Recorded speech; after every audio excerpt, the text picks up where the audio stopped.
Welcome back, boxing fans. Big news obviously was released last night. Mike Tyson versus Jake Paul at the AT&T in Dallas, Texas.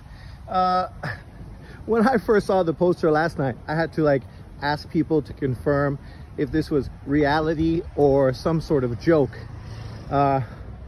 Obviously, we've seen Mike Tyson's name being bandied together with all kinds of people throughout the boxing cosmos. Obviously, Tyson Fury's dad wanted to fight him on pay-per-view, and there's been many other people that, of course, wanted to get Mike Tyson, Iron Mike, in the ring, obviously because of his name and cachet.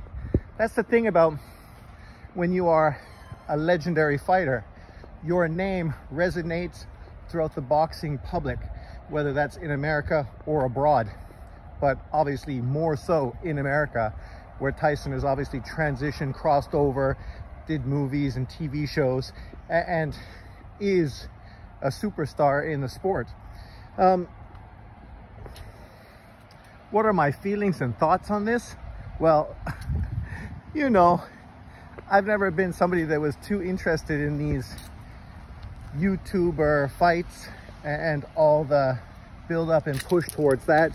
Even with regards to MMA guys crossing over, it was never something that I was that interested in. I'm much more of a hardcore boxing fan. MMA, super casual. Maybe I'll watch an event if it's really big or if it's John Jones. But outside of John Jones or some fight that's really gotten people's attention, I'm probably not interested or probably not even aware that it's happening.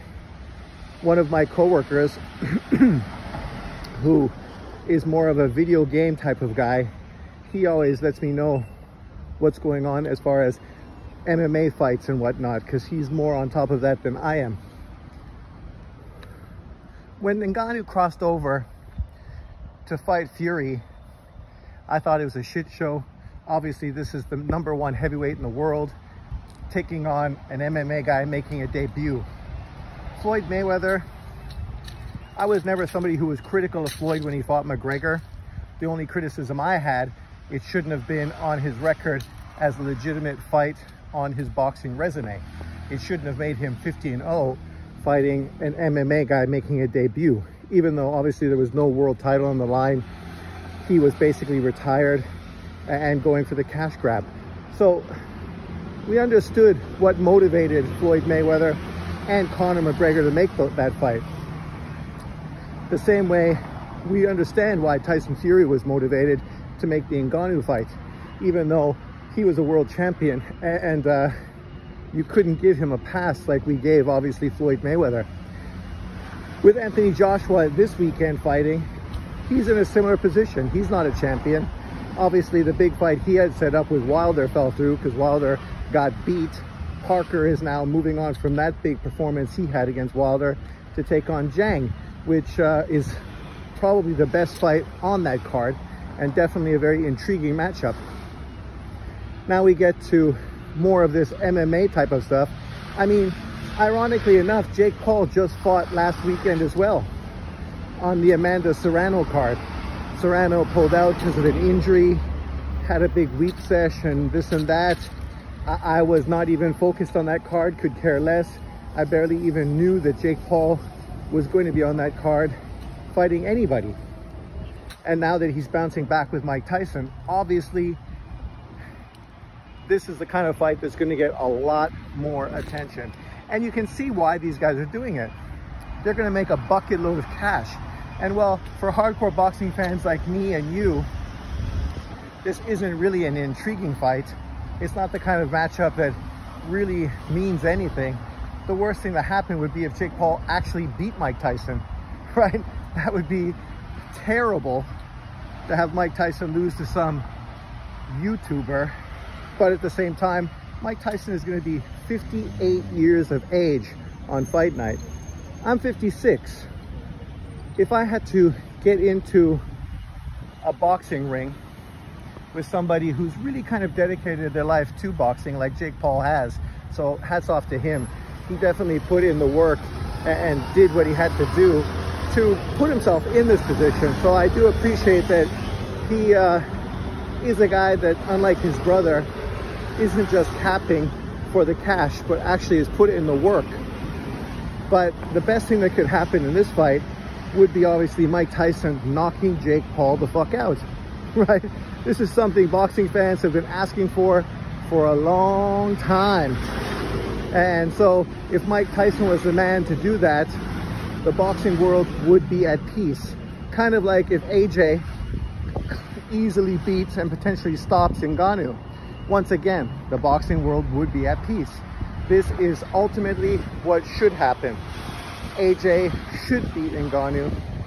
Tyson should beat Jake Paul.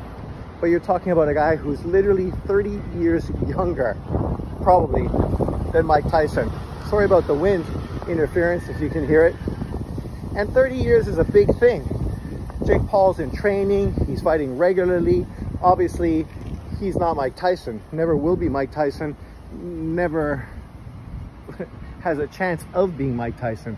But Mike Tyson is not Mike Tyson anymore. You know, this is only a shell of the former heavyweight great.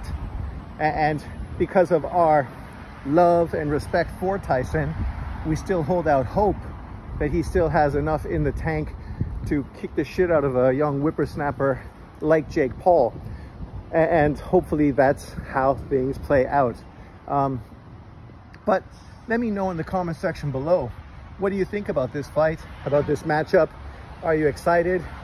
Are you going to be one of the people paying for this pay-per-view to watch an aged Mike Tyson face a young novice boxer in Jake Paul? Because ultimately that's what this is. Apparently on the undercard, and this is really the part that I find a little disgusting and disappointing, is being talked about Manny Pacquiao fighting Conor Benn on the undercard. I mean, again, I understand the financial impact that may have on guys like Manny Pacquiao at this time. If Pacquiao and Tyson can make tens of millions of dollars at this point of their career as retired boxers, why wouldn't they jump at the opportunity? Granted.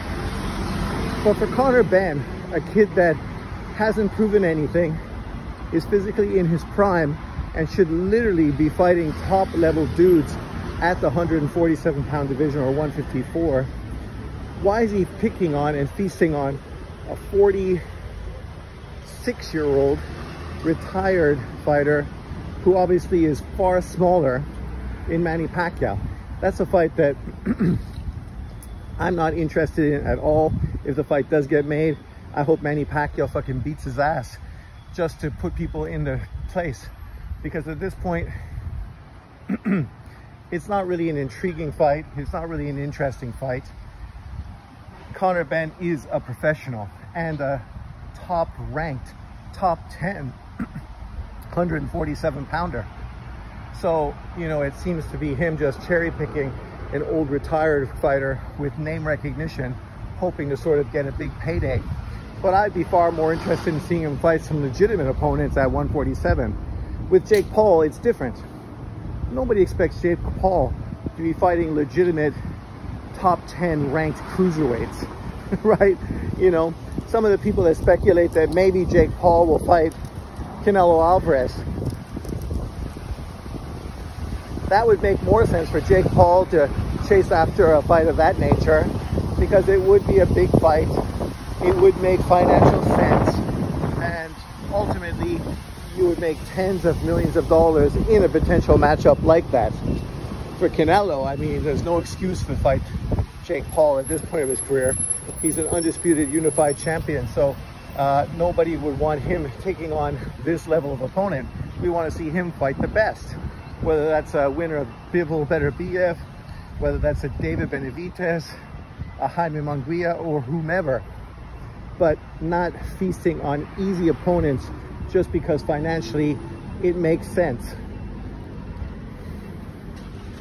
Obviously, as boxing fans, we need to hold boxers to a different criteria than we do retired fighters or, you know, YouTube sensations. because really that's what Jake Paul is, that's what Mike Tyson is, and that's what Manny Pacquiao is as well. Whereas Canelo and Conor Ben, these dudes need to be fighting legitimate fighters. But the draw of the money, the draw of the big buck, ultimately that's the biggest problem we have in the sport of boxing. I do hear good news though with regards to Canelo Alvarez. Apparently he's signing a 1-fight deal with the PBC to fight Jaime Munguia. Obviously that fight has nothing to do with Golden Boy, since of course Canelo Alvarez doesn't want to work directly with Oscar De La Hoya. And at this point you have to ask yourself, is Canelo Alvarez burning bridges? When you play all these promoters off of one another, it makes sense, because by doing that you ultimately get the most out of your name and financially push yourself up. But by burning bridges with Oscar De La Hoya and Golden Boy, and now apparently obviously having issues with Eddie Hearn and Matchroom, it only leaves him one direction to go, which is obviously the PBC and Al Heyman, which kind of hurts his leverage. Now he can't play these promoters off of one another. Now he only has one potential option available to him. I'm sort of happy that it's a 1-fight deal, not because I want to see him leave the PBC or anything of that nature, or I'm hating on Al Heyman, but I just think, what are the options? If you can do a David Benavidez fight, I would think ultimately the best way you could do that would be with the involvement of Saudi Arabia, who obviously could pay the type of money that would turn both Canelo Alvarez's head and David Benavidez and obviously Al Heyman and the PBC, making it a far more viable fight to happen in September. And hopefully, because this is a 1-fight deal, maybe Saudi Arabia, when they see that there is an opening, an opportunity, will be the ones that get involved. And they can obviously negotiate with Canelo Alvarez, who would be a free agent. And they can obviously negotiate with David Benavidez and his people on the PBC. And by doing that, that is obviously the biggest fight available to Al Heyman, the PBC, and David Benavidez. And by working with Saudi Arabia, they're also opening the door for potential fights down the road with maybe a Tank Davis and a Devin Haney. So that would not be the worst thing possible for boxing. I know a lot of fanboy boxing channels on YouTube, they would be opposed to that because they obviously have narratives and agendas to push. The reality of the situation is, if somebody else can help leverage one of the biggest fights in the sport of boxing, why exactly are you opposed to it? Right? Like, literally, if you could get Haney and Tank Davis in Saudi Arabia, and both of them are being taken care of financially like no one else can do, and it's going to make the fight happen, and you could do it on DAZN and Amazon. As a fan of the sport, your only response should be nice, excellent, let's hope it gets done. And that's the same respect with Canelo Alvarez and David Benavidez. If you could also do that in the same scenario, same situation, my only response as a fan is, yes, please, that sounds sensational, let's do it. But we will see how it all unfolds, how the chips fall. Cross your fingers and hope for the best. That's kind of the way I look at life. And I will be talking to you guys later. Obviously today we have the big fight from Saudi Arabia, AJ Ngannou. See you then. Peace out.